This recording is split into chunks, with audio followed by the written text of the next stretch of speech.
Bismillah, assalamualaikum, selamat datang kembali di YouTube channel Fakta Sejarah. Terima kasih untuk semua yang sudah komen. Terima kasih Kak Nurul Hidayah. Beliau berkata, "Assalamualaikum Bang, aku mau berbagi cerita dong tentang Mbak Nurul yang disihir dan sejarah rumah beliau dan almarhum orang tua. Gimana gitu?" Ya, buat teman-teman yang mau bagi cerita, bisa ke WA saya pribadi ya. Nomornya nanti saya sertakan di kolom deskripsi. Mari kita mulai hiburan misteri terbaru. Sebuah kisah yang ditulis oleh Arai Aisyah. Tenung Deso Sedo. Satu dusun mati karena menghina orang miskin.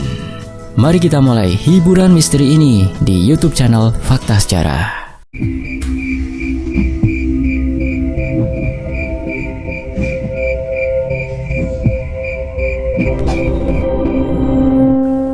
Karyo, lelaki paruh baya dengan kumis tebal dan kulit legam terbakar matahari, sudah jadi bahan omongan di desa ujung sungai sejak lama. Tak ada yang bisa menghitung pasti berapa kali warga desa menyebut namanya. Bukan karena kebaikannya, melainkan karena jumlah anaknya yang tak pernah habis dibicarakan. 6 anak, semua masih kecil-kecil. Belum ada satupun yang bisa membantu mencangkul atau setidaknya menjaga adik-adiknya. Istrinya, Mbok Tarmi, perempuan yang sejak dulu tak banyak bicara, hanya bisa pasrah menjalani hidup.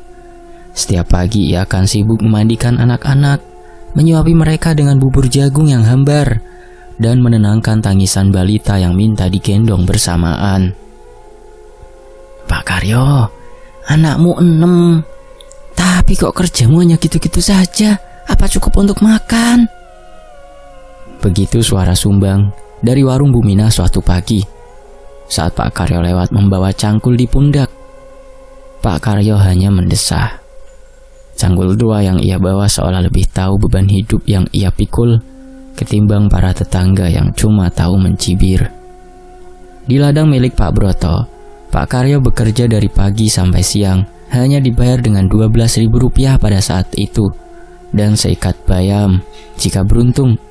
Kadang, kalau musim paceklik, ia memilih pergi ke tepi sungai, duduk diam berjam-jam dengan kail sederhana, berharap ikan kecil sudi menyangkut di mata pancingnya. Warga desa menyebutnya malas. Padahal Pak Karyo tak pernah sekalipun menolak kerja. Dia hanya tidak memaksa dirinya menjadi orang kota yang harus serba bisa, serba cepat, dan punya ambisi. Hidup baginya cukup asal anak-anaknya tidak menangis kelaparan. Tapi di mata warga, itu tak cukup. Terutama karena ia punya 6 mulut kecil yang harus disuapi. Orang lain mikir 1000 kali buat nambah anak. Dia malah kayak bikin layangan. Tiap tahun keluar 1. Celetuk Pak Marwan, ketua RT, sambil tertawa renyah menertawakan Pak Karyo bersama teman-temannya di pos ronda. Pak Karyo mendengarnya. Bukan sekali 2 kali ia dijuluki pabrik anak atau mesin produksi. Tapi ia memilih diam. Bibirnya keluh, bukan karena takut, tapi karena ia tahu kalaupun bicara, takkan ada yang mendengar dengan niat baik.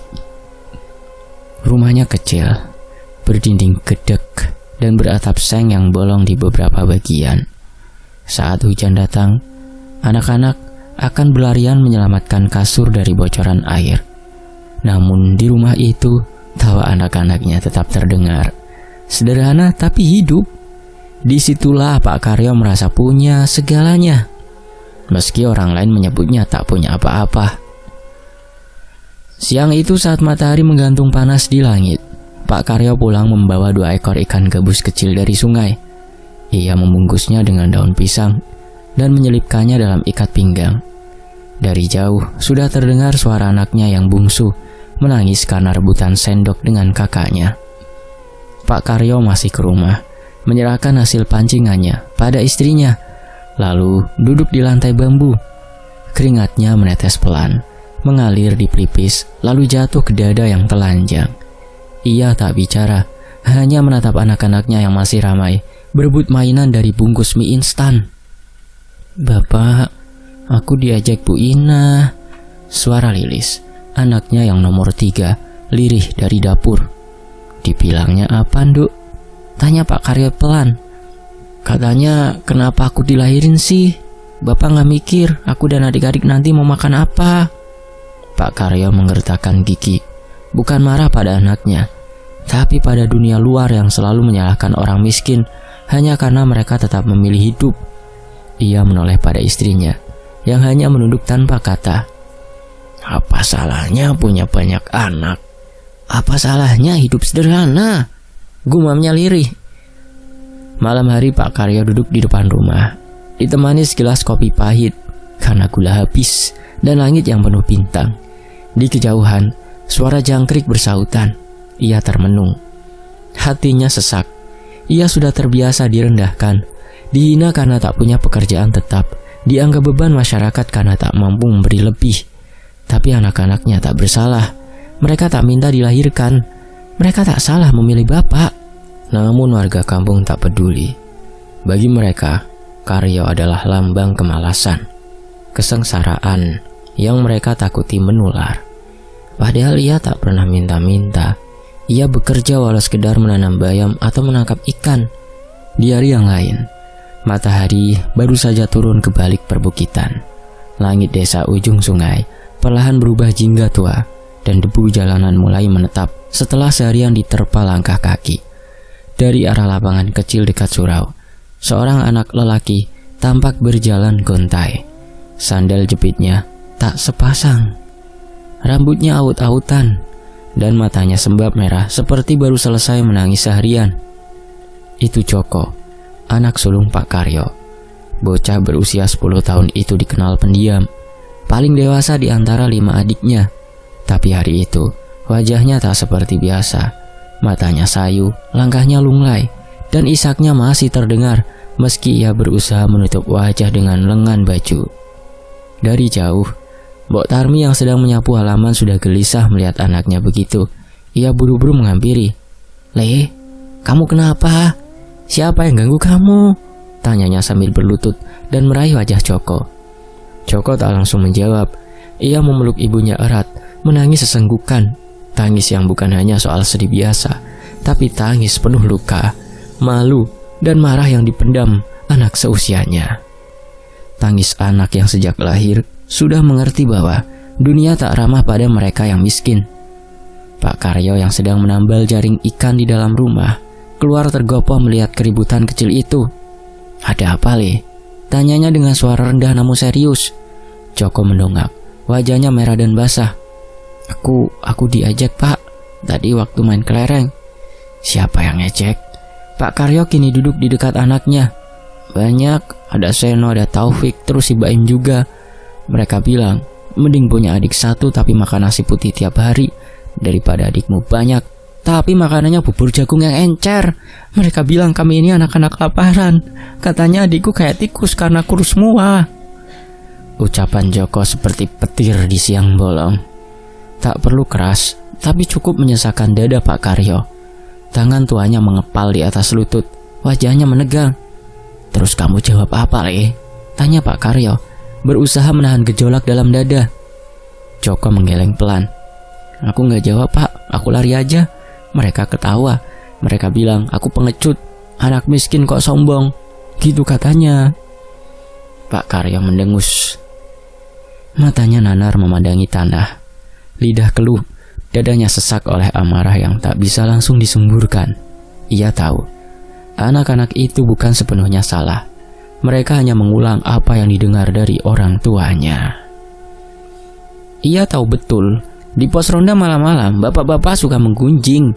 Di warung kopi, mama-mama tertawa membicarakan keluarga mereka, dan kini racun itu sampai ke telinga anak-anak, lalu jadi cemoohan buat anaknya sendiri. Emaknya anak-anak itu juga lidahnya gak kalah tajam. Geram Pak Karyo pelan. Mbok Tarmi hanya diam, tangannya mengusap kepala Joko. Pak Karyo berdiri, wajahnya menegang. Kumis tebalnya tampak bergetar tiap kali ia menelan ludah. Tak bisa dibiarkan ini, Mbok, Tak bisa. Anak-anakku tidak salah. Mereka tak minta dilahirkan, tapi mereka dipermalukan. Langkahnya panjang dan cepat menuju ruang belakang rumah. Ia meletakkan jaring ikan yang belum selesai ia tambal, lalu mengambil caping di dinding. Dengan cangkul masih kotor tergantung di bahunya, Pak Karyo melangkah keluar. Tak satu pun kata ia ucapkan pada istrinya. "Pak, jangan gegabah," seru Mbok Tarmi. Namun Pak Karyo tak menggubris. Wajahnya seperti batu, keras dan tak tergoyahkan. Di kampung itu, tak susah menemukan siapa yang jadi sumber masalah. Nama Susilo langsung melintas di benak Pak Karyo. Lelaki itu memang sering bicara seenaknya, terlalu banyak komentar, apalagi soal keluarga Pak Karyo. Konon, Susilo sudah menikah hampir 12 tahun, tapi belum juga punya anak. Mungkin karena itu melihat anak banyak milik Pak Karyo menjadi pemantik iri dan bahan hinaan. Rumah Susilo berdiri di tengah kampung, lebih bagus dari rumah kebanyakan. Berdinding bata, ada parabola besar di atapnya. Ketika Pak Karyo sampai di depan rumah itu, beberapa warga sedang duduk-duduk di warung dekat situ. Mereka terdiam, menatap tajam kedatangan Pak Karyo seperti hendak melihat pertunjukan. Pak Karyo langsung mengetuk pintu keras-keras. Tak lama, Susilo keluar sambil mengenakan singlet, lusuh dan sarung. "Wah, ini dia bapak pabrik anak. Ada apa Toyo?" katanya dengan nada nyinyir. Pak Karyo menatap lurus. "Mulutmu sudah bikin anakku nangis. Kau hina anakku kelaparan, padahal lidahmu lebih busuk dari bangkai." Susilo tergelak. Loh, salahku apa Yok? Lah emang bener kan, anakmu banyak, makan susah, makanya bubur jagung encer. Anakmu sendiri malu, salah sendiri, gak mikir sebelum bikin anak. Pak Karyo mengepalkan tangan. "Aku lebih baik banyak anak daripada kau mandul. Kau hina aku karena kau tak bisa punya. Itu sebabnya kau benci aku kan?" Warga yang mendengar sontak terdiam. Ucapan Pak Karyo seolah melempar batu besar ke kolam renang. Susilo memucat, wajahnya berubah merah padam. "Kau keterlaluan Karyo," bentaknya. Pak Karyo tersenyum tipis, senyum yang dingin seperti malam tanpa bintang. "Aku hanya mengembalikan apa yang kau lempar ke anakku. Bedanya, ucapanku benar." Tanpa menunggu reaksi lebih jauh, Pak Karyo berbalik. Tapi sejak hari itu, tak ada lagi warga yang sekedar menatapnya tanpa rasa benci. Mereka anggap Pak Karyo lancang, tapi tak satu pun yang benar-benar tahu betapa sakit hati seorang bapak melihat anaknya pulang menangis karena dihina miskin. Mereka hanya tahu Pak Karyo mulai berubah. Diamnya tak lagi ramah. Pandangannya kini menyimpan sesuatu yang lebih dalam dari sekedar kecewa. Dendam. Sejak ucapan Pak Karyo yang menyayat itu terdengar oleh telinga-telinga warga desa ujung sungai, suasana kampung mendadak berubah seperti bara dalam sekam. Tak ada yang benar-benar bicara terang-terangan, tapi tatapan mata mereka pada Pak Karyo dan keluarganya mulai menunjukkan warna. Bukan lagi sekedar iba seperti dulu, tapi kini mengarah pada kebencian. Tiap kali Pak Karyo melintas membawa cangkul di bahu atau jaring ikan di tangan, orang-orang buru-buru menutup jendela. Mereka menghindari kontak mata. Kalaupun ada yang bicara, itu hanya bisik-bisik. Tapi Pak Karyo tahu, ia mendengar tiap kalimat yang diselipkan di antara gumaman. "Itu dia si Karyo, mulutnya setajam silet." Iya, sudah miskin, mulutnya kurang ajar pula. Makanya, kalau belum tentu lebih baik, jangan hina orang." Ironisnya bukan Susilo yang dipersalahkan karena menghina anak-anak kecil, tapi Pak Karyo karena mengungkit luka terdalam seorang pria yang belum diberi keturunan. Luka yang selama ini diam-diam disembunyikan oleh Susilo dan istrinya. Pak Karyo tak sekalipun minta maaf. Ia merasa tak perlu, sebab bagi dirinya ia hanya mengembalikan apa yang dilemparkan duluan. Tapi warga kampung tak peduli soal siapa yang mulai lebih dulu. Bagi mereka, Pak Karyo sudah melewati batas. Mereka melihat Susilo sebagai korban dan Pak Karyo sebagai penyerang. Tak ada yang berpikir panjang, tak ada yang adil. Bahkan anak-anaknya pun ikut kena getah. Joko yang biasanya bermain di lapangan sore hari, kini memilih duduk di depan rumah. Bola plastik yang biasa dipakainya, kini tergeletak di pojok ruangan. Tak tersentuh. Lilis dan adik-adiknya yang biasa berlarian di pekarangan, kini lebih sering duduk diam sambil menggambar tanah dengan ranting kayu. Mbok Tarmi memperhatikan semuanya dengan diam. Hatinya seperti diremas. Tapi ia tahu, tak ada yang bisa ia lakukan selain menerima. Ia pernah menanyakan hal itu pelan-pelan pada suaminya sambil menyuapi si bungsu. "Pak, apa memang harus begitu ngomongnya ke Susilo?" Pak Karyo tak menatap istrinya saat menjawab, hanya menatap keluar jendela. "Dia hina anak-anakku, Mbok. Aku cuma balas pakai kalimat yang setimpal, biar tahu rasanya." Dan begitulah hari-hari di desa ujung sungai berjalan dengan rasa dingin. Tak ada yang menyapa Pak Karyo lagi. Bahkan ketika ia lewat di depan warung Buminah, warung itu tiba-tiba sepi seperti tak berpenghuni. Begitu ia pergi, suara tawa dan senda gurau langsung kembali. Sampai suatu hari, Pak Karyo masuk ke surau kampung selepas maghrib.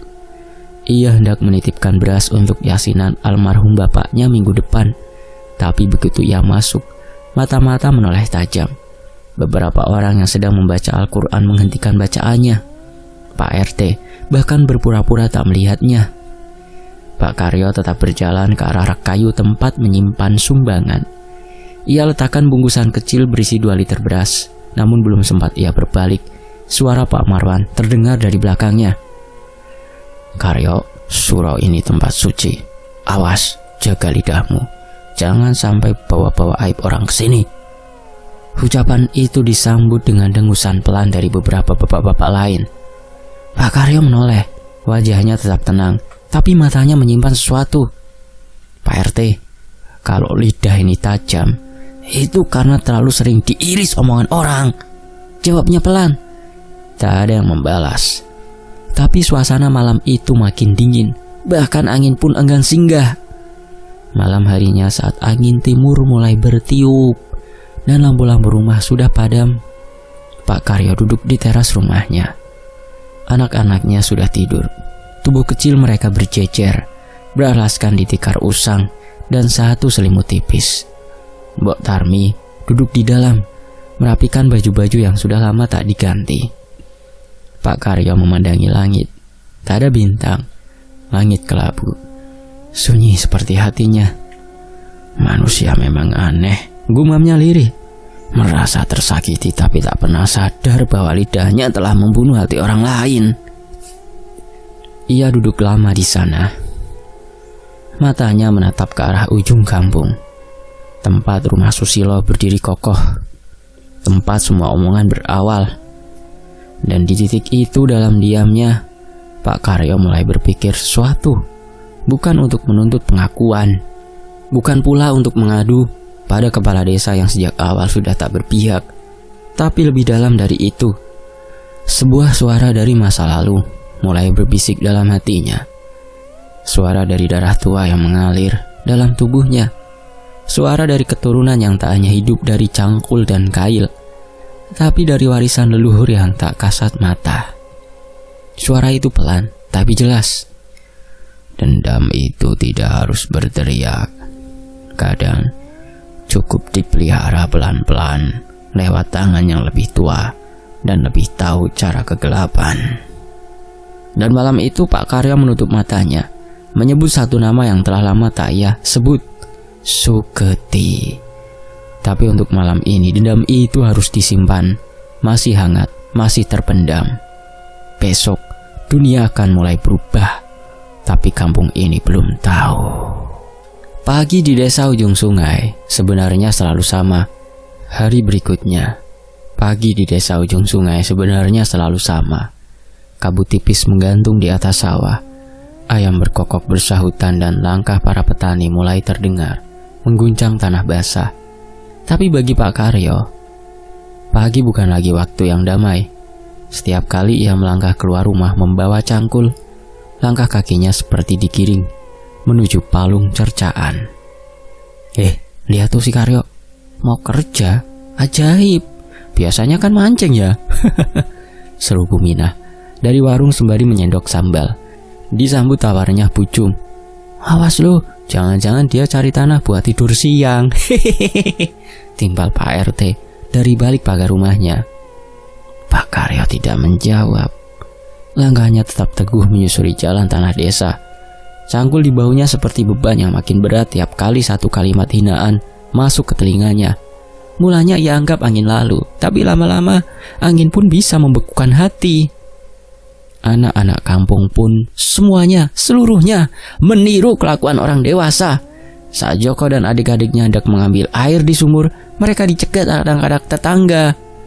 "Hei, jangan rebut air kami ya, buat adik-adikmu yang banyak itu," ejek seorang bocah. "Awas, nanti sumurnya habis airnya, diminum satu keluargamu," tambah yang lain.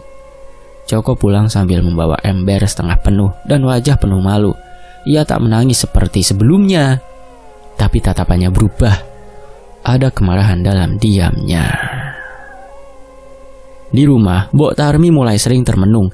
Setiap pagi ia mengantar anak-anak bermain di pekarangan belakang, berharap tak ada yang melihat. Tapi nyatanya, omongan itu selalu tembus menemukan celah. "Dasar perempuan goblok, anaknya sudah segambreng, masih betah aja tinggal di rumah reot, gak punya malu." Begitu suara lirih yang entah dari mana datangnya, tapi selalu tepat menusuk dada.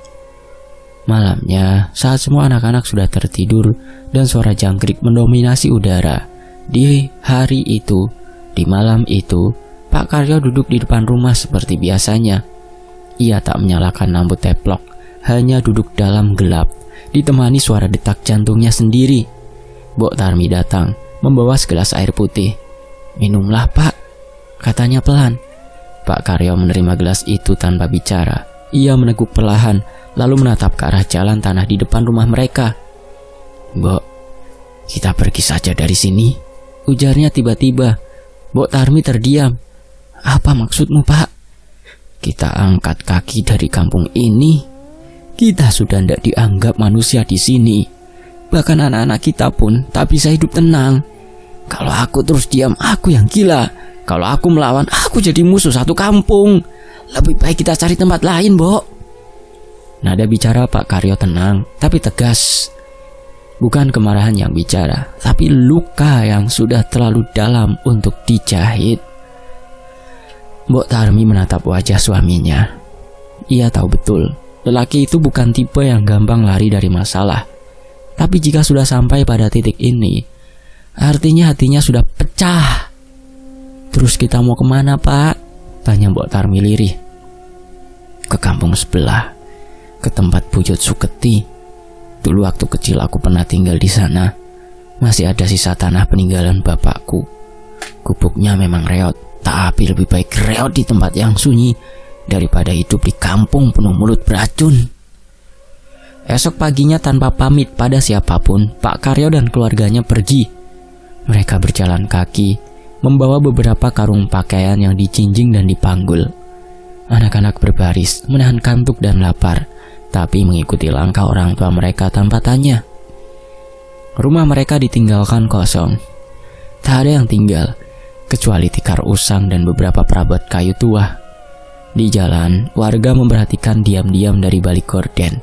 Tak ada yang menyapa, tak ada yang menahan, bahkan beberapa orang terlihat menyunggingkan senyum puas. "Bagus, akhirnya pergi juga," kata Pak RT lirih sambil menyeruput kopi di terasnya. Tapi tak seorang pun sadar bahwa kepergian itu bukan akhir dari cerita. Itu justru awal dari sunyi yang akan berubah menjadi gelap.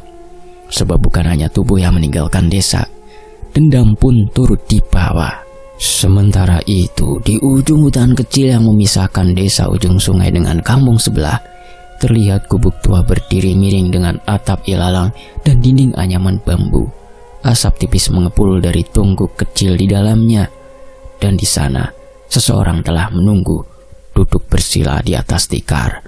Matanya tajam, keriput wajahnya dipahat usia, dan rambutnya sudah sepenuhnya memutih.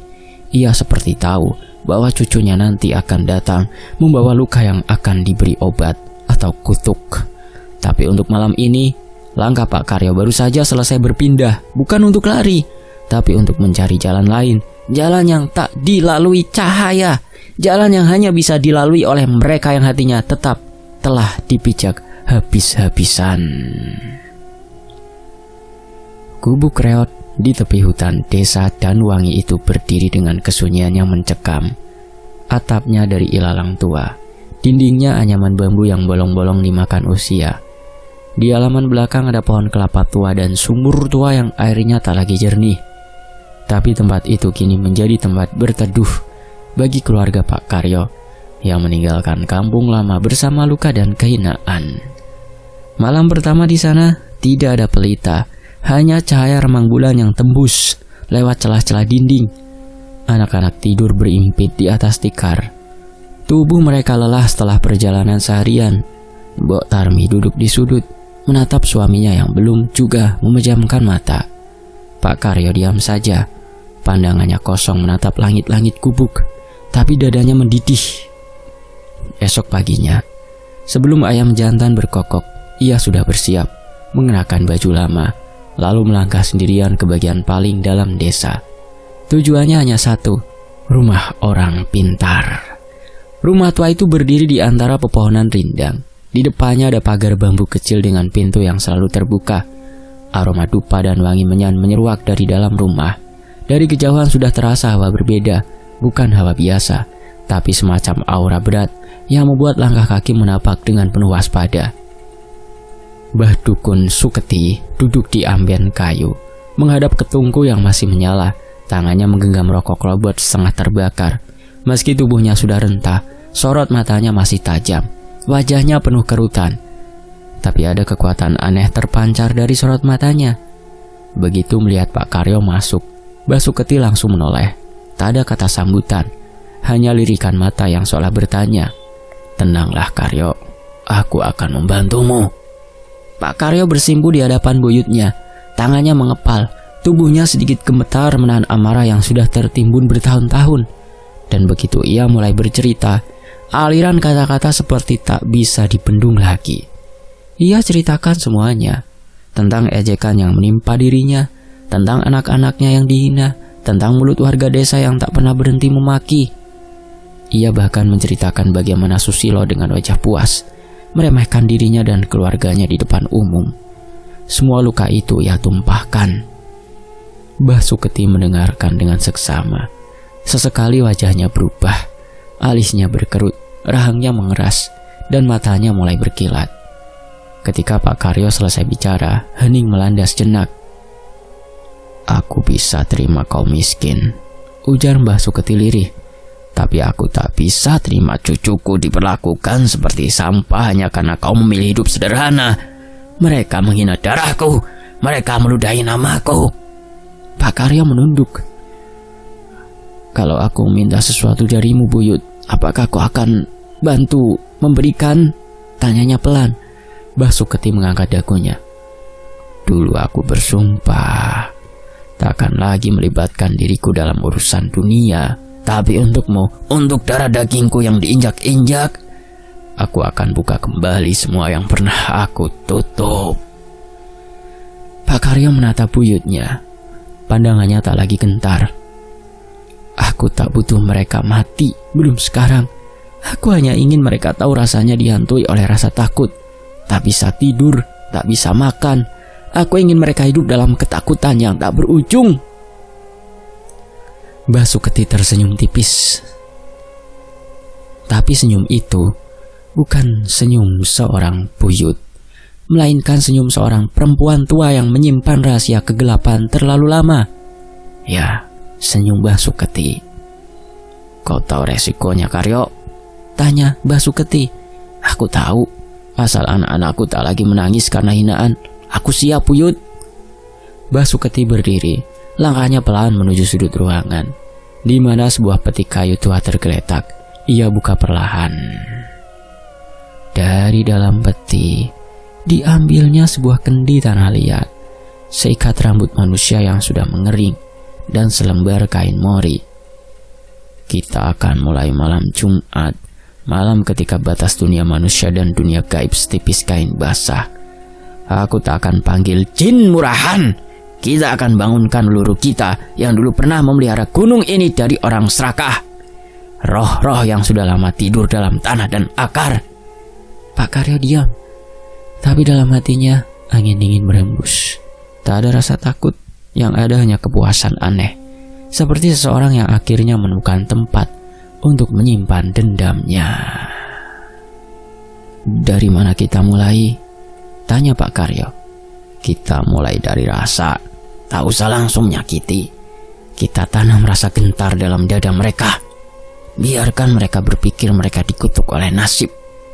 Kita ketuk pintu-pintu rumah mereka. Bukan dengan tangan, tapi dengan bayangan. Biarkan mereka tak tenang meski duduk di dalam rumahnya sendiri. Mbah Suketi menatap langit-langit rumah. Mulutnya mulai melantunkan mantra pelan. Suara serak dan berat seperti angin yang berembus dari balik gunung. Pak Karyo menunduk, bersimpuh dalam.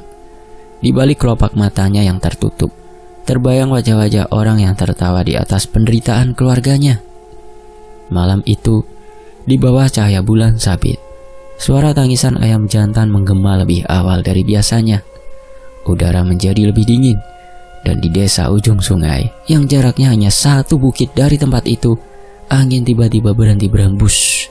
Tak ada yang tahu bahwa malam itu, seorang lelaki miskin telah menanam bibit dendam, dan seorang perempuan tua siap menyiramnya dengan darah.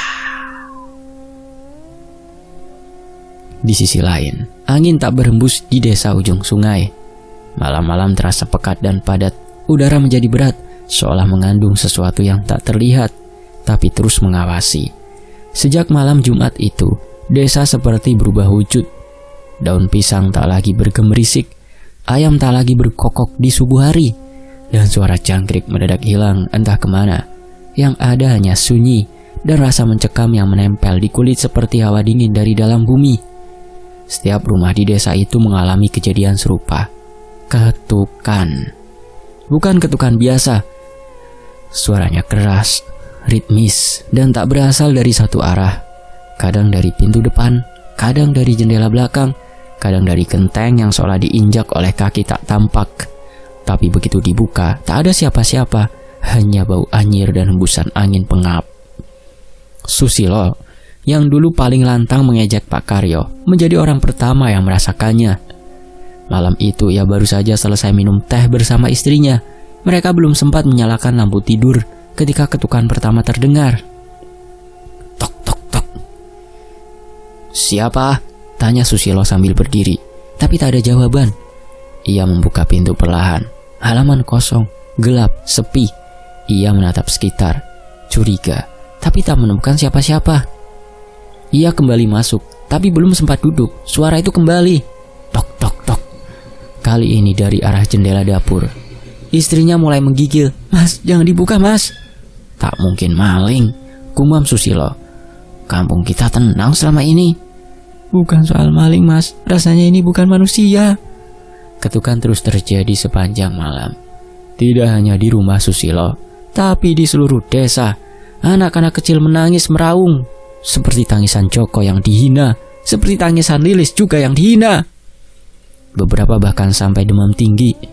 Ibu-ibu membaca doa sambil menggenggam sajadah. Tak ada yang berani keluar rumah setelah maghrib. Pagi harinya, para lelaki desa berkumpul di balai dusun. Wajah mereka lesu, kurang tidur, dan dihantui ketakutan yang tak bisa dijelaskan. Apakah ini ulah maling? Tanya Lurah Gunadi. Tidak mungkin Pak Lurah, maling setiap rumah kok diketuk, sahut Pak Darmo. Dan maling mana yang hanya ketuk pintu tanpa ambil barang? Kita lapor ke Pak Hansip saja, ucap satu orang. Apa yang mau dilaporkan? Bayangan, ketukan tak kasat mata, bentak Susilo. Semua terdiam. Sementara itu di gubuk kecil di desa seberang, Pak Karyo duduk bersila di hadapan tungku kecil. Asap menyan mengepul dari atas tempurung kelapa yang dibakar. Di sampingnya, Mbah Suketi menggenggam segenggam rambut, bukan milik satu orang, tapi campuran rambut bayi, remaja, dewasa, bahkan uban dari orang tua. Itu rambut-rambut dari kain kafan bekas kuburan, kata Mbah Suketi pelan. Aku sudah panggil mereka satu-satu, Karyo. Makhluk dari dunia bayangan, mereka hanya patuh pada satu hal, dendam. Pak Karyo mengangguk. Tak ada senyum di bibirnya, tapi matanya tajam, dingin, dan penuh kepuasan. Teruskan, Buyut, teruskan sampai mereka tahu sakitnya dihina. Mbah Suketi menyusun sesajian di atas tempurung kelapa, kembang 7 rupa, tetesan darah ayam hitam, dan potongan kuku dari tubuh yang sudah mati. Ia membacakan mantra panjang, bahasa Jawa kuno, berselang-seling dengan suara mendesis, seperti bisikan dari liang kubur. Lalu tiba-tiba, angin di dalam gubuk berhenti bergerak, api pelita padam sendiri, asap menyan berubah jadi warna hitam, menari-nari ke arah langit-langit. Dan di luar gubuk, suara tangis anak kecil terdengar jauh, tapi menggema seperti berada di balik daun pintu. Hari-hari selanjutnya, keadaan di desa ujung sungai makin mencekam. Di rumah Pak Harto, lampu meledak sendiri di tengah malam. Di rumah Bu Murni, semua kaca jendela pecah bersamaan tanpa sebab. Bahkan di pos ronda, 3 pemuda kampung melihat sesosok bayangan tinggi dengan mata merah berdiri diam di tepi jalan. Mereka kabur dengan muka pucat pasi. Anak-anak tidak lagi sekolah, mereka terlalu takut keluar rumah. Dan para orang tua mulai menyadari, ini bukan teror biasa, ini bukan sekedar mimpi buruk. Ini nyata, ini balas dendam. Desa berubah menjadi ladang ketakutan. Sampai akhirnya, pada malam ke-7, suara ketukan itu berubah menjadi cakar-cakaran. Ada bekas kuku panjang di pintu-pintu rumah. Dan semalaman angin berembus seperti suara orang menangis. Sudah cukup, lirik suara dari sebagian warga. Tapi sudah terlambat. Apa yang datang bukanlah hujan yang bisa diminta berhenti. Ini badai dari alam lain. Dan mereka lupa bahwa di antara mereka ada yang pernah menghina seorang bapak miskin yang hanya ingin anak-anaknya dihormati. Seorang lelaki sederhana yang kini dalam senyap dan diamnya telah membuka pintu yang mestinya tak dibuka. Pintu dendam yang kini mengalir deras, tak bisa dibendung.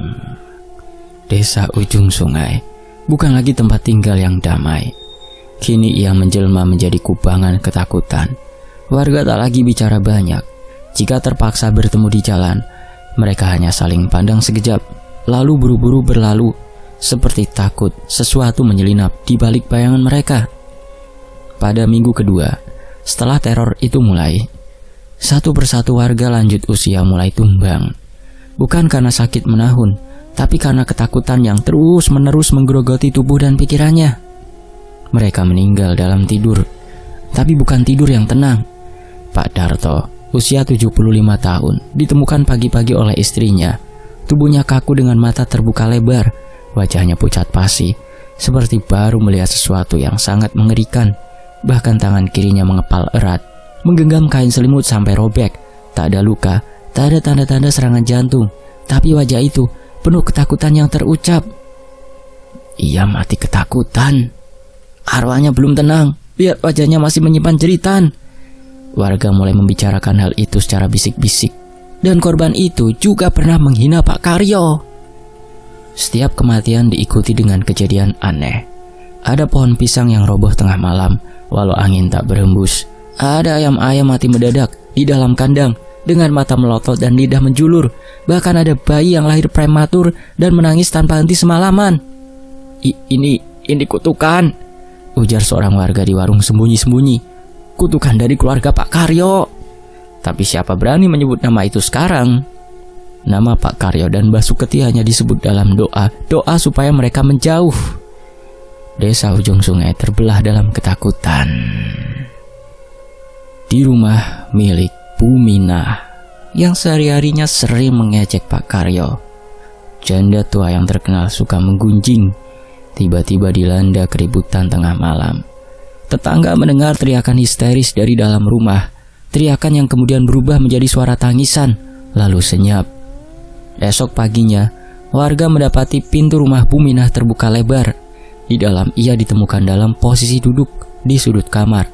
Tubuhnya menggigil, mulutnya berbuih, dan matanya menatap kosong ke dinding.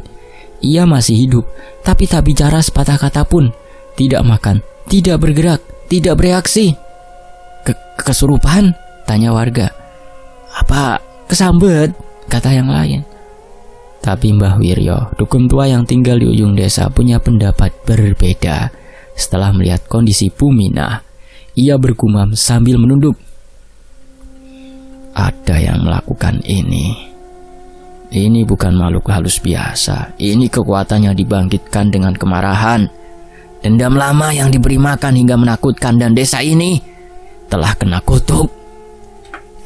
Warga semakin resah. Teror tak lagi hanya suara dan bayangan. Kini ia mengambil nyawa, menyentuh jiwa, menjadikan orang gila karena takut. Dan tak ada yang bisa mereka lakukan. Satu persatu penghina Karyo telah menerima akibatnya dengan cara yang tak manusiawi. Dan bagi Karyo, itu belum cukup. Mbah, santet saja semuanya, Mbah. Satu-satu, sampai kampung itu kosong tanpa sisa, Mbah. Bisiknya pada Mbah Suketi yang duduk berselonjor di tikar pandan usang. Mbah Suketi menoleh. Wajah keriputnya menyeringai. Ia tahu permintaan itu akan datang. Ia juga tahu darah cucunya kini sudah sepekat darahnya sendiri. Hitam, penuh amarah, penuh dendam yang tak akan bisa dibersihkan oleh waktu. Wes wayai, sudah waktunya. Ini bukan larangan lagi. Ini pembalasan dan harus dituntaskan. Malam itu ia kembali membuka kendi tua peninggalan leluhurnya. Di dalamnya disimpan serpih tanah dari kuburan kakek buyutnya yang juga seorang dukun sakti yang masih menyimpan residual energi. Ia campur dengan rambut dari kuburan kakek buyutnya, dari bangkai tikus hitam dan tetesan darah ayam cemani. Satu persatu nama-nama disebut dengan suara serak. Mbah Suketi menyusunnya dalam rapalan kutukan yang dalam.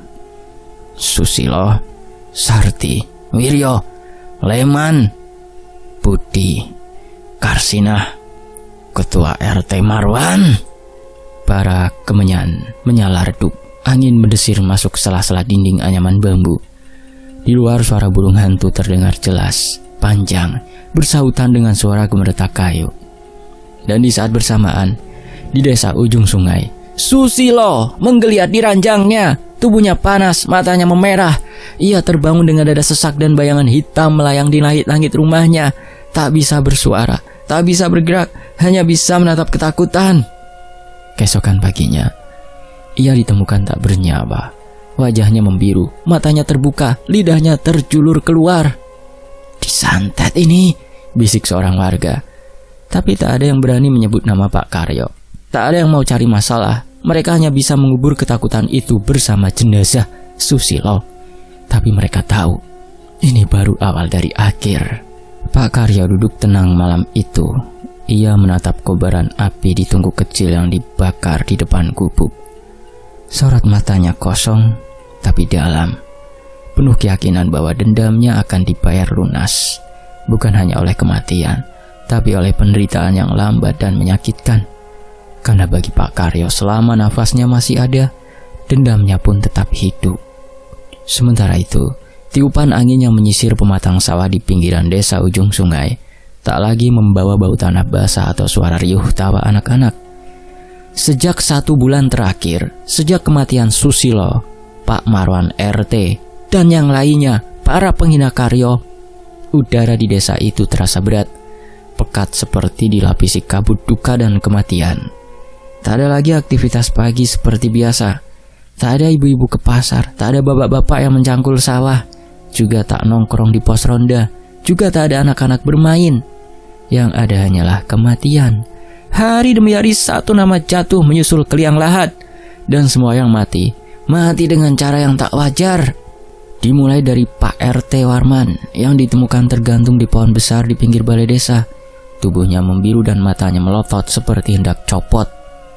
Lalu yang lainnya mengiris nadi tangannya sendiri dengan pecahan kaca di dalam dapur. Tak lama berselang, seorang anak kecil ditemukan kejang-kejang sambil menggigau menyebut nama Karyo, Karyo, sebelum akhirnya mati dengan tubuh membeku seperti es.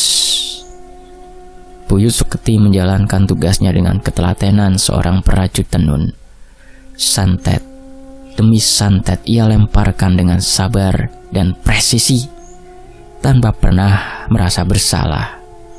Baginya semua itu adalah pengabdian, sebuah janji darah kepada cucunya, satu-satunya warisan yang bisa ia berikan, balas dendam yang sempurna. Di luar desa, kabar kematian yang merajalela itu menyebar cepat. Kampung-kampung tetangga awalnya tak percaya, tapi ketika satu keluarga dari desa Blimbing nekat datang untuk menjenguk kerabat mereka di ujung sungai dan tak pernah kembali, semua kampung memilih diam, membisu. Tak satu pun berani mengirim bantuan, apalagi mencampuri urusan itu. Bahkan aparat desa pun bungkam. Nama ujung sungai berubah di peta mulut ke mulut. Mereka menyebutnya Kampung Sedo. Malam-malam di sana hanya dipenuhi suara burung hantu dan olongan anjing yang tak henti, seperti menyanyikan nyanyian kematian. Rumah-rumah mulai kosong. Satu persatu penghuninya dibawa pergi masuk ke liang kubur, atau bahkan hanya dibakar karena tubuhnya membusuk mendadak sebelum bisa dikubur. Dan pada akhirnya tak tersisa satupun nyawa di desa itu. Pak Karyo berdiri di bukit kecil di seberang desa, ditemani Buyut Suketi yang membawa kendi berisi abu pembakaran terakhir. Mereka berdua menatap ke arah desa ujung sungai yang kini sepi, mati, muram, dan tak lagi berpenghuni. "Wes rampung le," ucap Mbah Suketi lirih menepuk punggung cucunya. Selesai. Demikianlah sebuah kisah. Semoga bisa mengambil hikmah dan tentunya bisa menghibur teman-teman di sana, dimanapun berada. Terima kasih sudah menyimak sejauh ini. Dan terima kasih untuk penulisnya, Arai Aisyah. Sampai jumpa di kisah lainnya. Wassalamualaikum warahmatullahi wabarakatuh. Tetap di Fakta Sejarah. Alhamdulillah.